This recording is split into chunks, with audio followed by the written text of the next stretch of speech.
so what you're being arrested for is called obstruction. The gentleman that's over here, you told her flat out while you were in the car, okay? Everything in our vehicles is recorded. I told her flat out what? That you don't know the gentleman that's standing over there. He's standing over there. I don't You're linked in our system with him. He was your boyfriend. On August 12th, around 11 p.m., a woman reported being stalked and her Uber vehicle struck by an unknown man. Officers located 2 suspects and ran a show-up identification. The procedure produced conflicting results and a search that uncovered a felony unrelated to the original call. Who he is, and I'm like, no, I don't know who he is. I don't know if he thinks I'm somebody or what's going on, but that's what's been going on. And this man, he was literally cleaning up outside, and he was like, you know, how long is your ride going to come? Yeah, and my first Uber was going to come. It was like 2 minutes away. Then it changed the ride, and then he was like 3 minutes away. So I was like, oh, I'm good. He's coming soon. And he's like, okay, I'm gonna head in now. You sure you're okay? I was like, yeah, I'll call my dad if anything. But I didn't want to call my dad and wake him up out of his sleep, you know, to come way over here. So as soon as he got here, I guess he was watching. I don't know if he was watching or something, but he seen me when I got in the car, and then he was like, She had to run into the car. He was like, I caught you, I got you, or something. And then that's when I was like, I hurry up and got in. I was like, you know, no matter what he says, just go. Just don't stop for him to go. So when he saw you were walking towards the car, he started saying like, I got you, or? Yeah. Okay. And she ran in the car. And then he ran after me. Like, I knew it was going to be something crazy because he's been acting crazy all night. And he literally ran to the car. And that's what he did. He kicked this door right here. And then he must have kicked it and fell into it because he even ended up here, too. Sorry. No, that's okay. You're fine. Were you hurt at all? Did he touch you at any point? No. Okay. No. He was close to me. You know, that's why somebody was like, do you know who he is? And I'm like, no, because they seen me not talking to him, but he kept like coming in my area. Okay. Yeah. So after he hit the door, you got out of the car? Yeah. So you actually saw him? Yeah. Okay. So what, did he say anything to you, or? Oh, he said, come at me. You got, something like, some kind of fighting gesture, something like that. Did he ever express what he wanted with her at all, or? He didn't say no. That's my other driver. I have to go, because I have to go pick up my son. Okay. Do you have driver's license? I don't have my driver's license on me. The second I started getting big with him, he all of a sudden started freaking out when he ran away. What's your first name? Yeah, she has no clue who he is. Okay. If I see him again, I would recognize him. Okay. Well, she says she has to go. No. What brings you down here? Well, I was going to meet somebody down here at these apartment complexes, but my phone in the ride left me. Your phone crapped out on you? Yeah, in the ride left me. Okay. Yeah. All right. Well, over here. Yeah. The other deputy that just pulled up here took the complaint, so she's got some more information, then we'll get you going, okay? Yeah, I appreciate your cooperation. Did you talk to an Uber driver? No, not yet.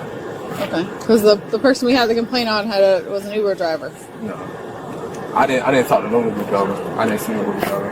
Okay. Do you have any identification on here or anything, sir? I don't, unfortunately. No? Like I said, we got the complaint and you're right here, so we got to check it out. So basically, here's what we're going to do: is we're gonna do what's called a show up. Okay, it doesn't mean that we have the right person. Obviously, we're gonna go off of what you tell it. So give me just a second, I'll grab some paperwork. So all you're going to do is you're going to read her this information. She's going to go in the back of your car. You're going to turn all of your lights on, like your scene lights, like that. And then you're just going to drive past them. They're going to have him standing out on the side of the road. And she's either going to confirm or deny that that's the subject. Same thing with number 2. Okay? Got it. Okay, so in a moment I am going to show you an individual. That person may or may not be the person who committed the crime that, is being investigated. So if you're not sure and you tell me you're not sure, that's it. But it's important that you tell me instead of trying to guess, okay? So what we're going to do is I'm coming with you. They're going to put him in a way that you can see him. I'm going to drive by really slowly. Your window's going to be up. So, just look, take your time. Let me know, okay? Here you go. You good? Yes, I'm good. Okay.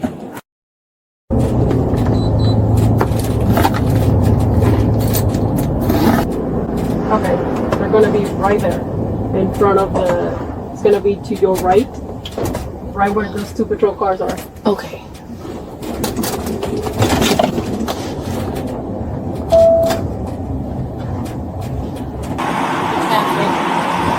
No. Okay. No, he was like a taller, skinnier guy. Okay, so this is not the person you saw? No, he was a little taller. Okay. And he had like black shoes on. I remember those black Forces. Real fine. Do I have to look at the second subject or no? Well, that's the only one we have. He is the second person that we're going to take, yeah. Yeah, just talk to him. I'm gonna, you should not guess or feel like you have to make an identification. It is just important to exclude innocent people, and is to identify the person who committed the crime. The procedure is important to the investigation, so all of this, so if you cannot just, you know, it's whether to identify somebody or not. Yes. Okay? Once we're done doing that, I'm just gonna have you sign and print, okay? Yeah. My fat ass in here. Well, I'm having my first ride in a police car. Hey, at least you're not in handcuffs. Yeah, right? Are you good? Yeah. Okay. It's gonna be where those patrol cars are, to your right. He's gonna be just standing there. I don't see any patrol cars. Oh, it's right over here. I'm gonna turn. Okay. I just have to wait for oncoming traffic. Yeah. Yeah, that looks like his. Okay, is that the person you saw? Yeah, that is. Okay. Was he wearing holding his hoodie in his hand over there? Okay, so in your own words, how can you describe how certain you are? That's about 95% because it is dark and I'm not as close as I was.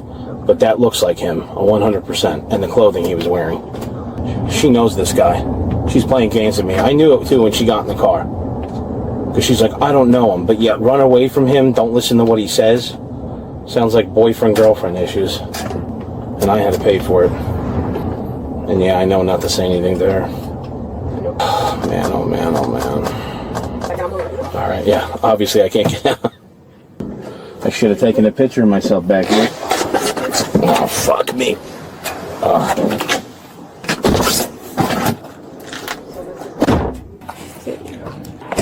Thank you so much. I want to thank you guys for all you do too, by the way. So you're saying 100% you can say that 95. I was pretty far away and dark through the dark tint. Well, you said you were like this too, or No. He meant when I Just drove now. by. Yeah. Like I couldn't really, it was like a drive-by, and that was okay. 99%. You know what I mean? Are you 99%? Oh yeah. I mean that sure? guy is definitely him. Same stature, same everything, same little attitude, the way he's moving, and he ran in that exact direction too. When she saw him before I could even ask, I didn't even have time. All she said was like, "No, that's not him." Okay. He was taller. He was okay. All right. Well, I got a theory on what's going on, but Yeah. Sounds like boyfriend-girlfriend issues. Well, Yeah, it could be that, or it could be maybe we're meeting somebody up here for I don't know. Oh yeah, right. But I mean, it's just kind of weird that she's getting dropped off. I don't know if you know, her Uber dropped her off, the first one, at 11:04. Show-up identifications are inherently suggestive because the witness sees only one person. Neal versus Biggers holds this alone does not bar admissibility. The question is reliability, not procedure. Manson versus Brathwaite sets the 5-factor reliability test: opportunity to view, degree of attention, accuracy of prior description, certainty level, time elapsed. Every factor must be documented on scene, not reconstructed later. The victim's negative identification is specific: taller, thinner build, black Nike Air Force Ones. Specificity in a negative ID raises its evidentiary weight. Officers cannot treat it as an obstacle to the arrest they want to make. The Uber driver's 95 to 99% positive identification carries high reliability under Manson versus Brathwaite. He had face-to-face contact at close range during a high-stress moment. The strongest vantage point the doctrine recognizes. Conflicting results require independent corroboration. Database records linking the victim to the suspect supplied what the identification alone could not. Under Illinois versus Gates, probable cause is evaluated on the totality. No single factor is decisive. Coming to Ollie's at 11:04. I don't know because Ollie's. Yeah, she told me she was in the game room. I don't know what Well, she said she was sitting in front of the game room or something, and she told me that while I was waiting for you guys, she said that she had a gift card. She said she had a gift card to Mayon. Okay. Or some kind of free something, and then she said it to the person on the phone. See if you can find out who her other Uber driver was, and we'll see if we can find them to make that. I'm going to my app right now, because they were already talking to me, because I reported it right away. Yeah. And I called it to their app. Okay. Usually not once you can go back and look at your ride, and you might be able to say something like, I left something in my car. Okay. That's about it, though, that I'm aware of. Fabio, and that's basically it. His name. 6 was the time I came here. 11:06. Okay. What time did you get here? I think I'm at 11:04. Yeah, that's what. Yeah, I wasn't here. We just want to get a hold of him Yeah, they don't have any. You have to contact them now at this point, and then they'll contact. And how do you contact them? Just by doing this? By clicking on this here? Like if you were going to reach out to them, how would you do that? I would have to go to help. Okay. Let's see. Does it give you a number or something to call, or is it all? No, it's all like waiting, and Uh-huh. their business is closed at the moment. They can will be used against you in a court of law. Okay, you have the right to an attorney and to speak with them before any questions. You may waive your right to an attorney, and you may answer any questions or make any statements that you What am I wish. being arrested for? Okay, let me finish. Okay. You understand the rights as I read them to you? But what am I being arrested? Nobody said yet that you're arrested. Well, she grabbed me and she said I need to be let go of my purse. Yeah, because I don't want to. All right, so what you're being arrested for is called obstruction. The gentleman that's over here, you told her flat out while you were in the car, okay? Everything in our vehicles I told is her flat out recorded. what? That you don't know the gentleman I that's don't standing know over him. there. He's standing over there. I don't really You're know linked that in guy. our system with him. He was your boyfriend. He don't look like my boyfriend. Okay, well, I don't care what he looks like to you. You know who he is. I don't know. He's already confirmed that that's the man That's that hit not. his I'm not car. with anyone. That's Okay, not my well, boyfriend. regardless. Okay, so you have obstructed our investigation. How did I obstruct anything? Because you lied to me. you know what's Flat to going my on, and you face. just flat out lied. How did I lie? I don't know that guy. I asked you what happened, and then I asked you, do you I know don't him? what Have you happened. ever He seen? told you what happened. Okay, He told good me enough. through the You know what? incident. We'll just go to jail and you can explain it to a judge how it works, okay?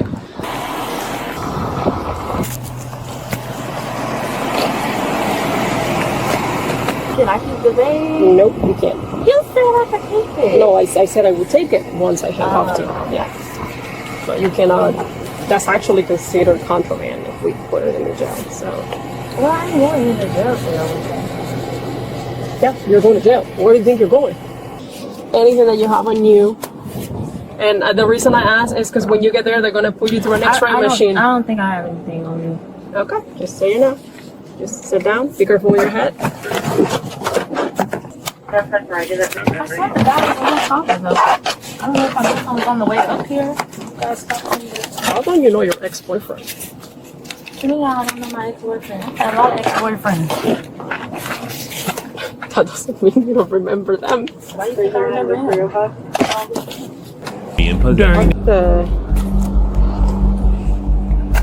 Hey. I don't even know why. I'm not even going to question it. So, take pictures of that, please. Well, that's interesting. Yeah, he's going for criminal mischief. Doesn't matter. Okay. They're both going to jail together. Okay. Oh, more? Oh no. Good deal. Makes you question certain things. You joke and have fun with that. That's Yeah. I just want to see there's nothing underneath that. Okay. This is what bothers me out of all of it. You want to take down the name and try and contact him and see if he has any relationship. Well, when I asked her how she couldn't remember this one over here, I'm like, how can you not remember? Well, I had a lot of boyfriends.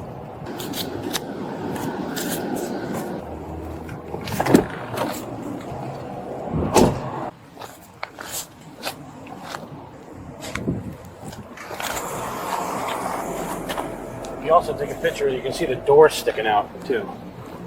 If you want to take a picture of that, should I say? Okay.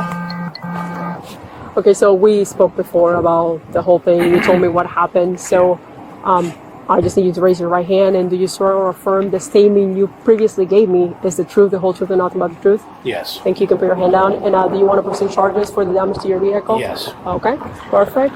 I am going to give you a card with a case number, okay? Give me just a second. There you go. The report should be ready. Give it 3 to 4 business days. You can do the request in person, over the phone, or online. Okay. If you do it online, they usually send it to you in like an email. Okay. Okay? All right, thank you. Okay. No, thank you. You have a good day. Hey, go ahead and step up. Step up. Yeah. Hands behind your back. Put your hands together like you're praying almost. Yep, there you go. What, they saying I kicked somebody's car or something? I don't know who said that. I don't think either one of us said that. That's what I heard. No.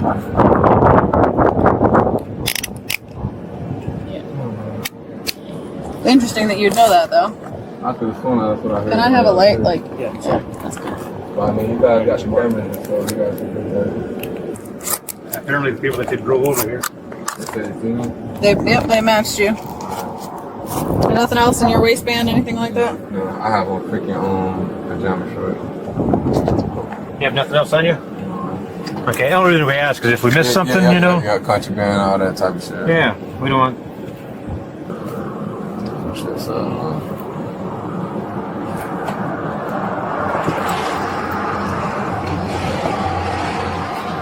oh, my fault. What's that? No, He hit you in the head by I accident. tried to do that, Yeah, no, you're good. Okay, hop in. And knowing all of this, do you want to talk to me and tell me what happened? I'm sorry, you said no? Okay. They saying that they see me. What did they say they see me though? Like, what are them being accused of? Right now you're being charged with criminal mischief, which pretty much vandalism. Okay. He doesn't want to talk, but he's still under arrest. Okay. Yeah. Do you want to put him in the back of my car, or do you want to transport him? I can transport it for you. Anybody else going? Yes, I have a female in the back of my car. She is being arrested for obstruction. She lied to my face. Okay. Arizona Revised Statutes, Section 13-2508, requires knowing interference with an officer's official duties. The knowledge element is the prosecution's entire burden. Mistaken recognition and faulty memory are complete defenses. The in-vehicle recording and database linkage are the evidence that closes that gap. Miranda delivery was disrupted by subject interruptions. Duckworth versus Agan holds Miranda needs no rigid script. What matters is that the substance is communicated and understanding is confirmed. Best practice: pause, acknowledge the question, complete the advisement before answering. Skipping that step creates a suppression argument. The search incident to arrest, authorized under Chimel versus California, produced a second person's identification document on the female subject. Arizona Revised Statute Section 13-2008. Identity theft, Class 4 felony, 1 to 3.75 years imprisonment. This charge requires only proof of knowing possession. It is independent of obstruction and likely drives any plea negotiation. The male suspect's invocation of the Fifth Amendment was unambiguous. Berghuis versus Thompkins requires nothing less. Officers ceased all questioning immediately. No post-invocation statement was obtained. Procedurally, this is the cleanest moment in the entire footage. The lead officer receives a B+. Pre-identification advisements were correct. The records check provided essential corroboration. The Fifth Amendment response was immediate. Deduction. The disrupted Miranda delivery creates a documentable suppression vulnerability that proper field technique would have eliminated. The female subject receives a D. Her denial, recorded on in-car video and contradicted by both the Uber driver's identification and database records, forms the obstruction probable cause. The identity theft exposure, however, is the more serious problem, and it has nothing to do with what she said. The male suspect receives a D+. The underlying conduct is indefensible. Credit is given for 3 decisions after arrest: no fabricated alibi, physical cooperation, and a clean, timely invocation of the right to silence, the only legally sound move available to him. 3 takeaways. First, conflicting eyewitness identifications require corroboration on the record before arrest. Second, obstruction based on false statements is harder to prove than it looks. Silence exposes a witness to nothing. Denial exposes them to a criminal charge. Third, a lawful search can produce a charge more serious than the one that triggered the arrest. Know what you are carrying before officers do. Let us know if there is an interaction or legal topic you would like us to discuss in the comments below. Thank you for watching.